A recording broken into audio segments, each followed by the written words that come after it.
নারী উদ্যোক্তা social influencer Rubaiyat Fatima তনির স্বামী শাহাদাত হোসাইন মারা গেছেন।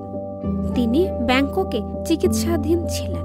সামাজিক মাধ্যমে খবরটি নিশ্চিত করেছেন তনি নিজেই। 15 জানুয়ারি বুধবার নিজের ফেসবুকে তনি লিখেছেন, সে আর নাই। ব্যাংকক সময় রাত 3টা 3 আমাকে সারা জীবনের মতো একা করে চলে গেছে।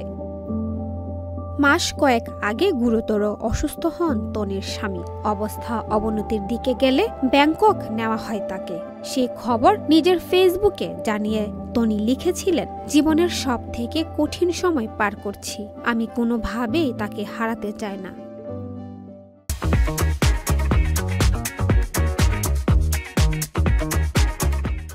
সবকিছু অনিশ্চিত জেনেও আল্লাহর বিশেষ কোনো রহমতের আশায় অনেক কষ্ট করে আজকে সিঙ্গাপুর থেকে এয়ার অ্যাম্বুলেন্স বাংলাদেশে আনিয়ে তারপর ব্যাংকক নিয়ে আসছি।